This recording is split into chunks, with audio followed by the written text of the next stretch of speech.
தற்போது கிடைக்கப்பெற்ற முக்கிய தகவல் 234 தொகுதிகளிலும் வேட்பாளர்களை களம் இறக்கும் சசிகலா. வெளியான பரபரப்பு தகவல். நம்ம போடக்கூடிய வீடியோக்கள் உங்களுக்கு பிடிச்சிருக்கு அப்படின்னா லைக் அண்ட் சப்ஸ்கிரைப் பண்ணிக்கங்க.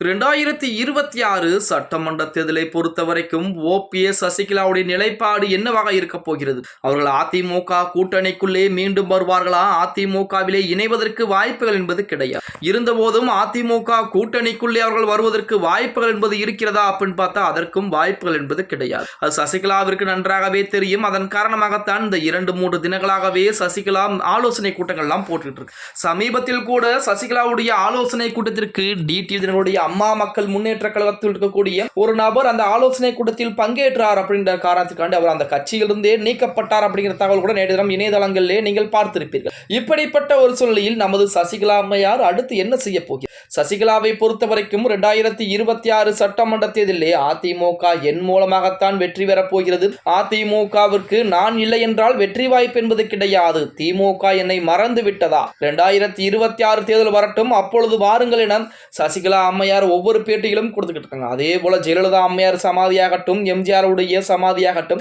இவர்கள் இந்த சமாதியெல்லாம் சென்று சத்தியம் எல்லாம் செய்து கொண்டுதான் வர்றாங்க.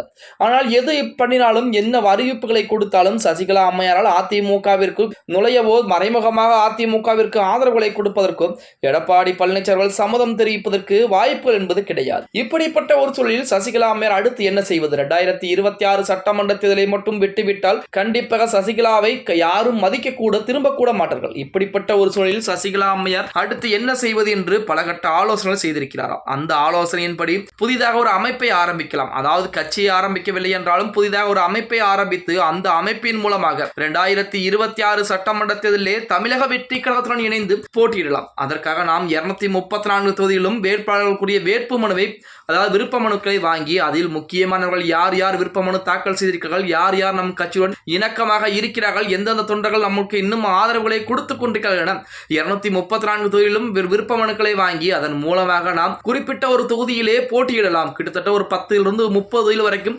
நாம் போட்டியிடுவதற்குரிய வாய்ப்புகளை விஜயுடைய தமிழக வெற்றி கழகத்திலே கேட்டு பெறலாம் என சசிகலாவுடைய உறவினர்களாகட்டும், சசிகலாவின் மூலமாக இருக்கக்கூடிய அந்த நபர்களாகட்டும் அனைவருமே பார்த்தீங்க அப்படின்னா ஆலோசனைகளை செய்து கொடுத்திருக்கிறார்கள். அது மட்டுமல்லாமல் சசிகலாவுடைய தம்பி திவாகரன் மூலமாக ஒரு கட்சி என்பது ஒரு காலத்திலே ஆரம்பிக்கப்பட்டது. அந்த கட்சியின் மூலமாக வேட்பாளர்களை களம் இறக்கலாமா என்று சொல்லி கூட நமது சசிகலா அம்மையார் தற்சமயம் ஆலோசனைகளை மிக தீவிரப்படுத்தி இருக்கிறார் அப்படிங்கிற செய்திகள் என்பது இணையதளங்களிலே உலா வந்து கொண்டிருக்கிறது அப்படின்னே கூட சொல்லலாம். எது எப்படி இருந்தாலும் 2026 சட்டமன்ற தேர்தலிலே சசிகலாவுடைய நிலைப்பாடு என்னவாக இருக்க போகிறது அப்படிங்கிறத பொறுத்து தான் பார்க்க வேண்டும். ஓகே கைஸ், வீடியோ பிடிச்சிருந்தா மறக்காம லைக் அண்ட் சப்ஸ்கிரைப் பண்ணிக்கங்க. அப்படி இந்த வீடியோ ஃப்ரெண்ட்ஸ் அண்ட் ஃபேமிலிக்கும் ஒரு ஷேர் பண்ண மறந்துடாதீங்க.